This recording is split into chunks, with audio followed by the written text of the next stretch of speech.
સૌના પછી પવનસુત શ્રી હનુમાનજીએ શીશ નમાવ્યું. કાર્યનો વિચાર કરીને પ્રભુએ તેમને પોતાની પાસે બોલાવ્યા.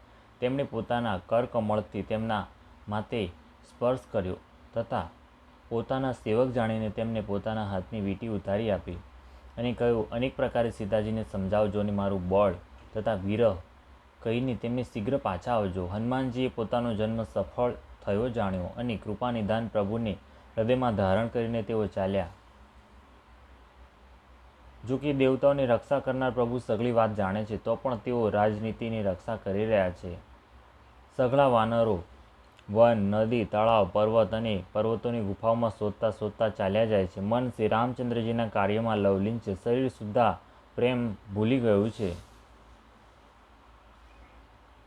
ક્યાં કોઈક રાક્ષસથી ભેટો થઈ જાય તો એક એક તમાચામાં જ તેનો પ્રાણ લઈ લે છે. પર્વતો અને વનોમાં અનેક પ્રકારે ખોળી રહ્યા છે. કોઈ મુનિ મળી જાય તો ભાળ મેળવવા માટે તેને સૌ ઘેરી લે છે. એટલામાં સૌને અત્યંત તરસ લાગી, જેનાથી સૌ અત્યંત જ વ્યાકુળ થઈ ગયા.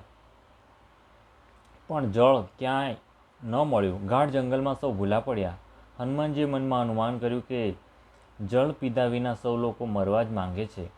તેમણે પર્વતના શિખર પર ચડીને ચારે બાજુ જોયું તો પૃથ્વીની અંદર એક ગુફામાં તેમને કૌતુક દેખાયું. તેની ઉપર ચક્રવાક, બગલા અને હંસ ઉડી રહ્યા છે અને ઘણા બધા પક્ષીઓ તેમાં પ્રવેશ કરી રહ્યા છે. પવનકુમાર હનુમાનજી પર્વતથી નીચે ઉતરી આવ્યા અને સૌને લઈને જઈને તે ગુફા બતાવી. સૌએ હનુમાનજીને આગળ કરી દીધા અને તેઓ ગુફામાં ઘૂસી ગયા. વાર ન લગાડી અંદર જઈને તેમણે ઉત્તમ ઉપવન, બગીચો તથા તળાવ જોયા, જેમાં ઘણા જ કમળો ખીલ્યા છે. ત્યાં એક સુંદર મંદિર છે, જેમાં એક તપોમૂર્તિ સ્ત્રી બેઠી છે. દૂરથી જ બધાએ તેને શીશ નમાવી અને પૂછવાથી પોતાનું સઘળું વૃત્તાંત કહી સંભળાવ્યું. ત્યારે તેણીએ કહ્યું, જળપાન કરો અને ભાત ભાતના રસદાર સુંદર ફળ ખાઓ. આજ્ઞા પામીને સૌએ સ્નાન કર્યું, મીઠા ફળ ખાધા અને પછી સૌ તેની પાસે ચાલ્યા આવ્યા. તેણીએ પોતાની સઘળી કથા કહી સંભળાવી અને કહ્યું, હું હવે જ્યાં શ્રી રઘુનાથજી છે ત્યાં જ જઈશ. તમે લોકો આંખ બંધ કરી દો અને ગુફાને છોડીને બહાર જાઓ. તમે સીતાજીને પામી જશો. આંખો મીચીને ફરી જ્યારે આંખો ખોલી તો સૌ વીરો શું જુએ છે કે સૌ સમુદ્રના તટે ઊભા છે અને સ્વયં ત્યાં ગયે જ્યાં શ્રી રઘુનાથજી હતા. તેણે જઈને પ્રભુના ચરણ કમળોમાં મસ્તક નમાવ્યું અને અનેક પ્રકારે વિનંતી કરી. પ્રભુએ તેને પોતાની અનપાયની અચળ ભક્તિ આપી. પ્રભુની આજ્ઞા શિર પર ધારણ કરીને અને શ્રી રામચંદ્રજીના યુગલ ચરણોને જેમની બ્રહ્મા અને મહેશ પણ વંદના કરે છે, હૃદયમાં ધારણ કરીને તે સ્વયંપ્રભા બદ્રિકાશ્રમમાં ચાલી ગઈ. અહીં વાનરજનો મનમાં વિચાર કરી રહ્યા છે કે અવધિ તો વીતી ગઈ, પરંતુ કાર્ય કંઈ થયું નથી. સૌ મળીને પરસ્પર વાત કરવા લાગ્યા કે હે ભાઈ, હવે તો સીતાજીની ખબર લીધા વિના પાછા ફરીને પણ શું કરીશું? અંગદે આંખોમાં જળ ભરીને કહ્યું કે બંને રીતે આપણું મૃત્યુ નક્કી છે. અહીં તો સીતાજીની ભાળ મળી નથી અને ત્યાં જવાથી વાનરા સુગ્રીવ મારી નાખશે.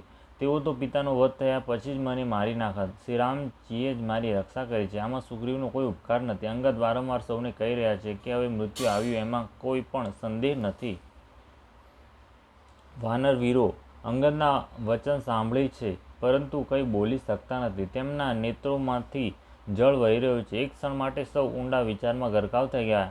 પછી સૌ એવા વચન કહેવા લાગ્યા, હે સુયોગ્ય યુવરાજ, અમે લોકો સીતાજીની ભાળ મેળવ્યા સિવાય પાછા ફરીશું નહીં. એમ કહીને લવણ સાગરના તટ પર જઈને સઘળા વાનરો દર્ભ બિછાવીને બેસી ગયા.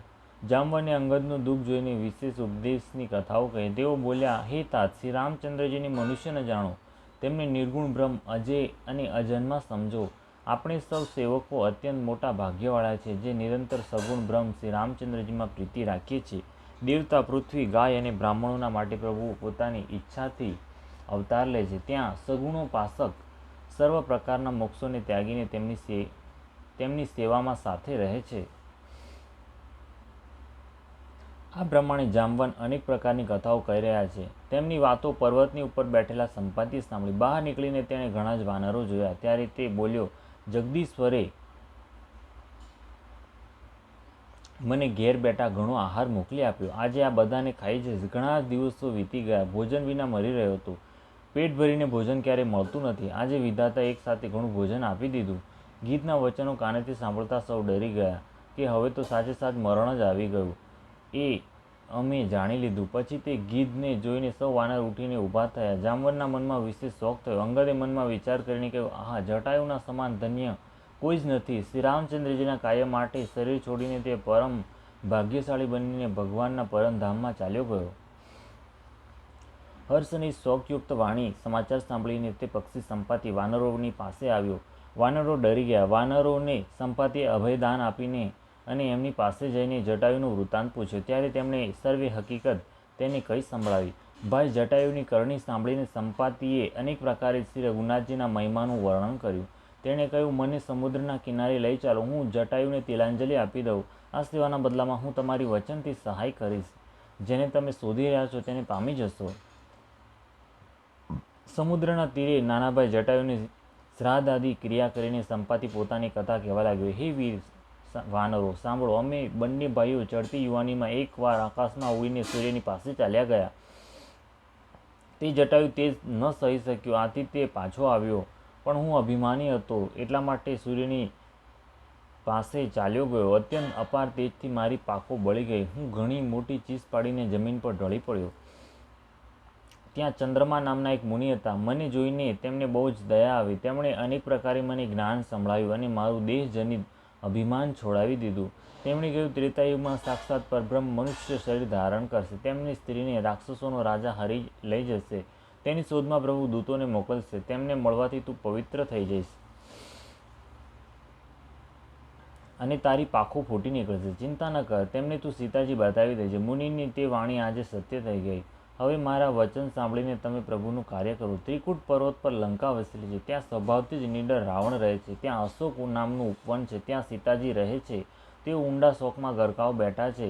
હું તેમને જોઈ રહ્યો છું. તમે જોઈ શકતા નથી, કારણ કે ગીધની દ્રષ્ટિ અપાર હોય છે. શું કરું? હું વૃદ્ધ થઈ ગયો, નહીં તો તમારી કંઈક તો સહાય અવશ્ય કરત. જે 100 યોજન સમુદ્ર લાંઘી શકશે અને બુદ્ધિ નિદાન હશે તે જ શ્રી રામચંદ્રજીનું કાર્ય કરી શકશે. મને જોઈને મનમાં ધીરજ ધરો. જુઓ, શ્રી રામચંદ્રજીની કૃપાથી મારું શરીર કેવું થઈ ગયું.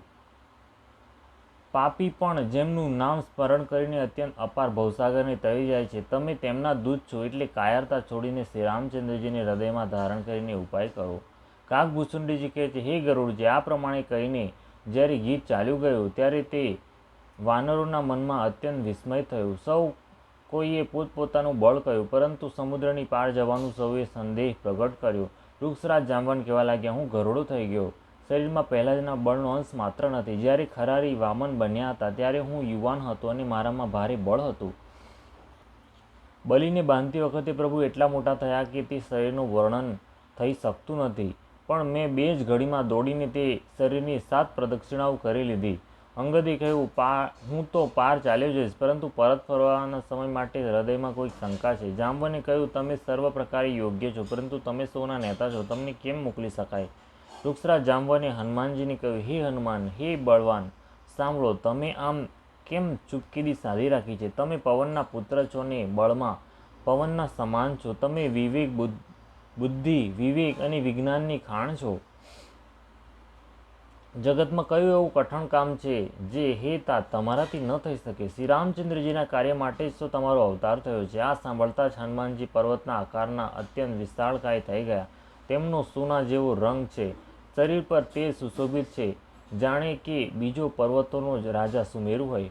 હનુમાનજીએ વારંવાર સિંહનાદ કરીને કહ્યું, હું આ ખારા સમુદ્રની ખેલમાં જ લાંઘી શકું છું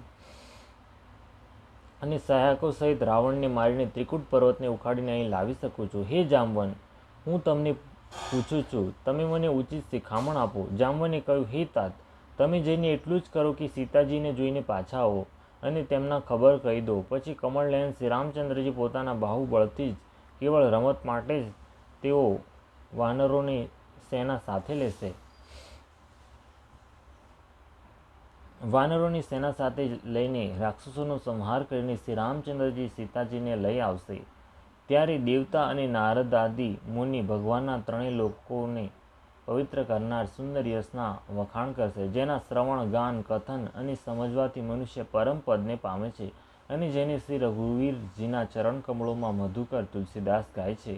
શ્રી રઘુવીરનો યશ ભવરૂપી રોગની અચૂક દવા છે.